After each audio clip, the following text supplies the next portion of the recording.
So let's just general overview, police officers. You are an RAA, and your RAA, you focus on retirement investing. We did a full episode on Talking with Tarashik podcast, which I'll link down below. You guys can all check out a full hour talking about what Chris does for a living. But how'd you get so involved with police? Give me the backstory of your relationship with the police.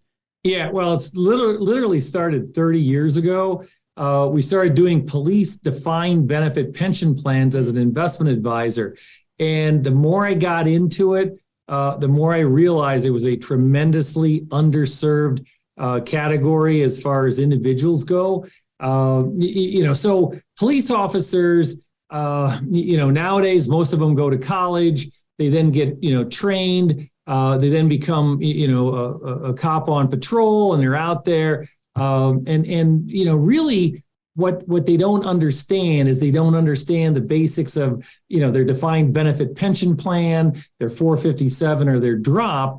And so what ended up happening was over the years, as we talked to more and more police officers, they kept saying to us, you guys have a tremendous knowledge in this area, you should really write a book. And so, finally, during COVID, what do you do when everybody's, locked up at home? You do those projects that you never had time to get to. And that's where we came up with financial planning and retirement strategies for Pennsylvania police officers. And what we're really trying to do is educate them literally from the start of their career to obviously the end of their career. Now, I give back to the community because there's a couple of police officers training centers around. And so in another couple of weeks, I'm going to go down and speak to a graduating class of young police officers because, again, there's the business of being a police officer, but the problem is they just don't get any information on what happens during the end of their career. And that's really what we're trying to do. And it's very specific knowledge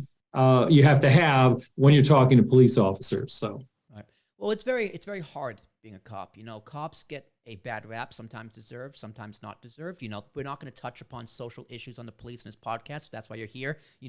Sorry, not this time, maybe next time. But when it comes to police officers, you say now is one of the best times to become a police officer, which, avoiding that sticky subject, that's hard for me to believe. Is it because... Well, why? I'll let you tell me before I kind of prematurely assume why it's a good time to be a police officer. Let me hear it, Chris. Well, it's a tremendous time because literally only 10 short years ago, you would have municipalities post police officers' jobs, and they would get 50, 75, 100 people saying, hey, I want to become a police officer because the pay is good, the benefits are great. And oh, by the way, I get something called a defined benefit pension plan when I go to retire. But obviously over the last 6-7 years, the media, the stigma has really caused a lot of young people not to consider policing as a career. And they're making a huge mistake.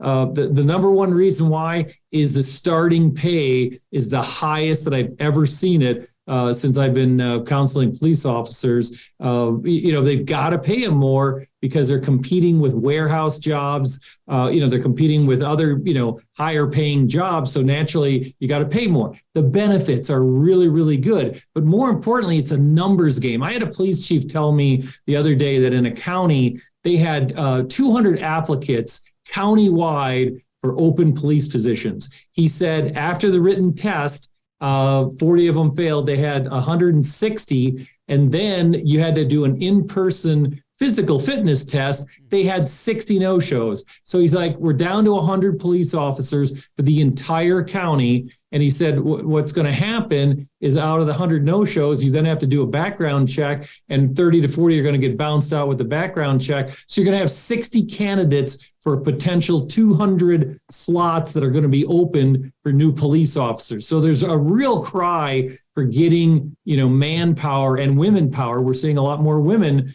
becoming police officers now than we've ever seen before. But the other thing that's happening is that it used to be that, policing was kind of, you'd work 10 or 15 years as a police officer, maybe make sergeant, corporal, lieutenant. But the real gig to get is obviously to become a police chief. And the problem was there was always very highly qualified police officers, but they could never become a police chief. Now, in our area in Southeast Pennsylvania, literally 50% of all the police chiefs are going to be retiring in the next 5 years. So that means there's a tremendous room for advancement out there. So if you become a police officer, and you do a good job, you're going to get paid well. In fact, I have young police officers, literally 25, 26, 27 years old, working overtime, making $100,000 a year. And now there's room for advancement, which there never was really before up until the last couple of years. So I can't ever describe. I mean, I know,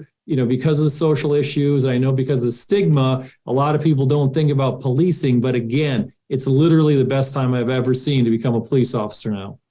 Well, that makes sense. I mean, the jobs are there. The availability is there. I mean, it's basic supply and demand. And you mentioned, you got to pay them more. That was a big theme of the podcast we did together. You got to pay workers more.